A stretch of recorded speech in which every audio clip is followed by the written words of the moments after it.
Hello दोस्तों, मैं नौल कुमार। तो स्वागत है आपका इनके स्टडी हब पे।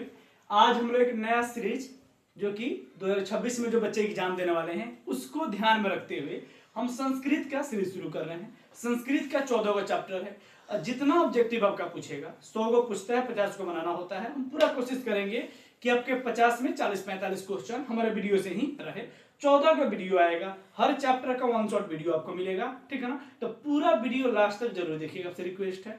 अच्छा लगे तभी लास्ट कीजिए, अच्छा लगे तो लाइक सब्सक्राइब कीजिए, नहीं लगे मत कीजिएगा, ठीक है ना। शुरू करते हैं। फर्स्ट चैप्टर 10th के लिए है आपका। प्रथम चैप्टर का नाम है बुआ मंगलम। मंगलम मतलब होता है कल्याण, किसी के भी बारे में अच्छा सोचना, ठीक है ना। हर शुभ काम करने से पहले किसी भी चीज को क्या किया जाता है, भगवान को याद किया जाता है, ठीक है ना। तो इस चैप्टर है मंगलम। मंगलम मतलब है कल्याणकारी, हित में हो जिसके, ठीक है ना। उसी का एक की पॉइंट्स है। की पॉइंट्स कहने का मतलब कुछ चीजें शॉर्ट करके बताना, जो कि सिर्फ ऑब्जेक्टिव के लिए इंपॉर्टेंट होता है, ठीक है ना। ऑप्शन नहीं रहेगा, ठीक है ना। सब आंसर और क्वेश्चन को एक में इंक्लूड करके हम बोर्ड पे लिखनी है आपको, ठीक है। पहला जो है किसके, मंगलम पाठ के रचनाकार जो है, लेखक जो है आपके महर्षि वेद व्यास हैं, ठीक है। ये ऑब्जेक्टिव में आपसे पूछेगा।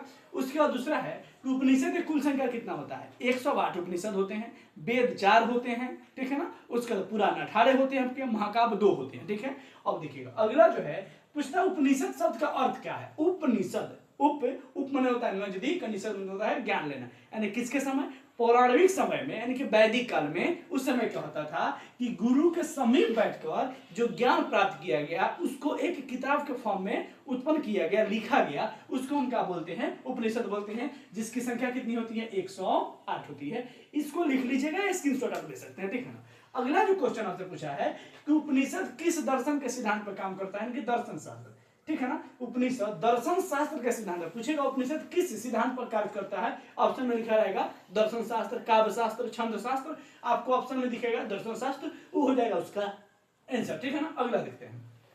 पहला जो मंत्र है मंगलम चैप्टर का, उसमें कहता है कि पहला मंत्र सत्य को, और दूसरा जो मंत्र है वो आत्मा की चर्चा करता है। पहले मंत्र में जो है सत्य का बात किया गया है, ठीक है ना, कि सत्य का मुंह हिरण्मय पात्र से ढका हुआ है। और दूसरा जो आत्मा का बात किया है कि आत्मा महान से महान है और सूक्ष्म से सूक्ष्म है, ठीक है ना। आत्मा जो है परमात्मा का ही अंश है। उसके बाद देखिएगा कहता है उपनिषद में ब्रह्म कहने का मतलब है आत्मा और परमात्मा जिसमें निहित हो, जिसमें दोनों शामिल हो, उसे हम क्या बोलते हैं, ब्रह्म बोलते हैं। आत्मा यानी कि हम लोग परमात्मा मतलब जिसको कंट्रोल करता है, ठीक है ना। जिसे आत्मा को जो कंट्रोल करता है उसे हम परमात्मा कहते हैं, जैसे कि भगवान हो गया, ईश्वर हो गया, ठीक है।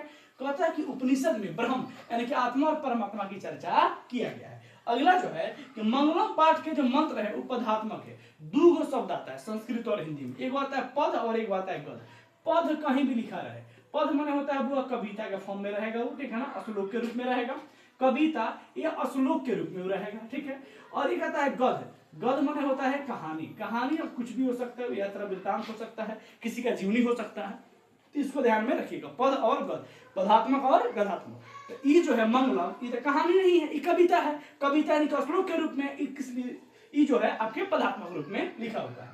संपूर्ण संसार परमात्मा के द्वारा पूछेगा, संपूर्ण संसार किसके द्वारा कंट्रोल किया जाता है, किसके द्वारा शासित है, किसके अंडर में है। तो माना जाता है हिंदू धर्म में कि संपूर्ण संसार परमात्मा, परमात्मा मतलब ईश्वर, ब्रह्म बोलिए, ब्रह्म विष्णु महेश बोलिए, उनके द्वारा क्या है, शासित है, कंट्रोल किया जाता है। अगला जो है सत्य का मुख, माने धरती पर जिस उद्देश्य के लिए हम लोग का जन्म हुआ उसको सब कोई भूल जाता है लगभग। तो वही कहता है कि जो सत्य का मुंह है, हिरमयेण यानी कि स्वर्णमय पात्र से ढका हुआ है, जैसे कि इसमें लोभ आ जाएगा, ठीक है ना, अपना पराया आ जाएगा, ये हमार खेत है, नौकरी लग जाएगी, हो जाए, इसके चाह में लोग क्या करता है, जो मूल उद्देश्य होता है जीवन का कि हम धरती पर क्यों आए, उस चीज को भूलकर बाकी सांसारिक मोहमाया में इंसान फंस जाता है, जिससे बाहर निकलते निकलते पूरा जीवन उसका क्या हो जाता है, समाप्त हो जाता है। अंततः अब इस बात को समझ नहीं पाता है, ठीक है ना। तो क्वेश्चन पूछेगा कि सत्य का मुंह किससे ढका हुआ है, हिरमय पात्र से, माने सोने जैसे पात्र से, जिसके सिंपल अगर भाषा में कहे तो मोह माया, ठीक है ना, अपना पराया, उसी के चक्कर में लोग पड़ा हुआ रहता है।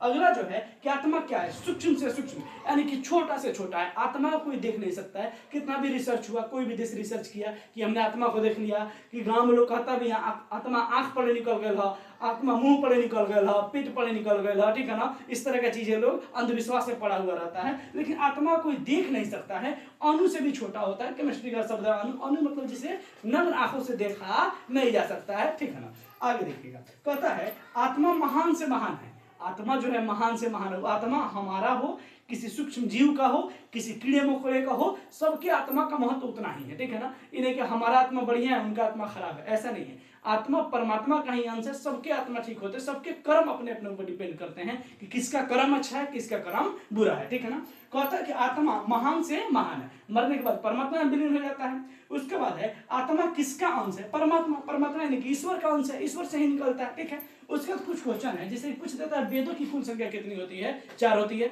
वेद 4 होते हैं, ठीक है ना, सबको पता है आपको। अब देखिए पुराण जो होते हैं, पुराणों की कुल संख्या 18 है। पुराण में अगर बात किया जाए तो सबसे पुराना जो पुराण है उसका नाम है आपका मत्स्य पुराण, ठीक है। महाकाव्य का बात किया जाए तो महाकाव्य 2 होते हैं, एक होते हैं रामायण और एक होता है आपका महाभारत, ठीक है ना। और रामायण को किसने लिखा था, वाल्मीकि जी ने, और महाभारत को किसने लिखा था, महर्षि वेदव्यास ने लिखा था। फिर देखते हैं अगला स्लाइड में कुछ और क्वेश्चन है इसमें। अब देखते हैं आगे क्वेश्चन। अब देखिए अगला जो क्वेश्चन कह रहा है, आत्मा जंतु में कहाँ होता है। आत्मा जो है जंतु के हृदय रूपी गुफा में, कहाँ, हृदय रूपी गुफा में वास करता है, ऐसा माना जाता है। शोक से जो रहित होते हैं, शोक यानी कि जो दुख से छुटकारा पा जाते हैं, शोक से जो रहित होता है, वही मनुष्य जो है किसको देख पाता है, आत्मा को। जो मोह माया, दुख में, दर्द में, पीड़ा में उसे ग्रसित है, वो आत्मा को कभी ना महसूस कर सकता है और ना ही कभी देख सकता है। अगला जो क्वेश्चन है आपका, कहता है जिसके ऊपर परमात्मा की कृपा होती है वही आत्मा को देख सकता है, यानी कि जिसके ऊपर परमात्मा, परमात्मा यानी कि गॉड, भगवान की कृपा होती है, वो किसको देख पाता है, आत्मा को देख सकता है, ठीक है। अगला जो है कहता है सत्य की सदा विजय होती है। क्वेश्चन आपसे पूछेगा कौन हमेशा जीतता है, तो सत्य की सदा विजय होती है। और कौन हमेशा हारता है, तो असत्य, असत्य यानी कि झूठ, सत्य यानी कि तुरंत यानी कि सच्चाई।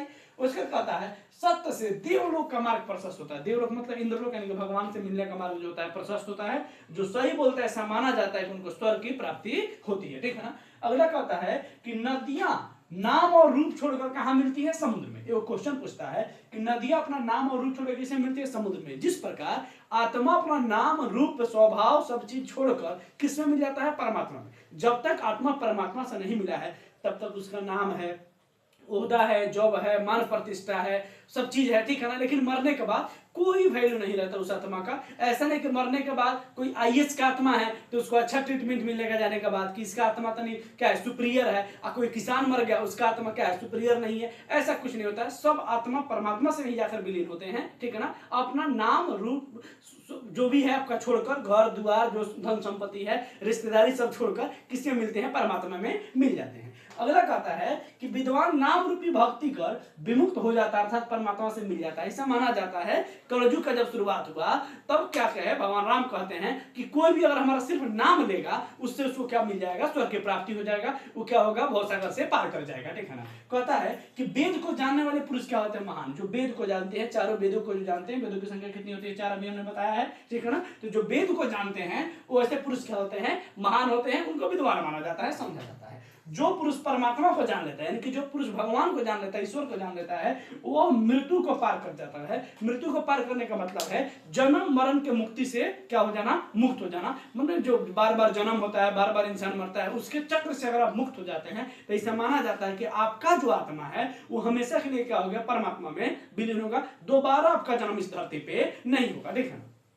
कहता है कि परमात्मा के जानने के अलावा मुक्ति पाने का कोई और साधन नहीं है। जब तक आप भगवान का भक्ति नहीं कीजिएगा, जिस भी आप भगवान को मानते हैं, जिस चीज में आपका आस्था है उसके प्रति ईमानदार रहिए, सही रहिए, काम करने का इंटेंशन आपका सही होना चाहिए, ठीक है ना। तो भगवान भी मदद करते हैं। तो कहा गया है परमात्मा यानी कि गॉड, जिसको अगर जानने के अलावा मुक्ति का कोई और साधन नहीं। जब तक आप भगवान को पूजा नहीं करेंगे, भगवान में विश्वास नहीं रखेंगे, आस्था में विश्वास नहीं रखेंगे, तब तक आपके प्राण को, आपके शरीर को मुक्ति नहीं मिलेगा। ये था वो आपका फर्स्ट चैप्टर का की पॉइंट्स, जहां से मैक्सिमम क्वेश्चन आपके एग्जाम में लड़ेंगे। इसी तरह का सीरीज आपको रोज एक और चैप्टर का मिलता रहेगा। 14 चैप्टर 14 दिन में कंप्लीट हो जाएगा। मुझे एक प्रकार क्रैश कोर्स है, ज्यादातर क्वेश्चन लगने का चांस है। वीडियो अच्छा लगे तो लाइक सब्सक्राइब ज्यादा से ज्यादा शेयर जरूर कीजिएगा। थोड़ा सा सपोर्ट हमको भी कीजिए ना, ठीक है ना। मिलते हैं नेक्स्ट वीडियो में।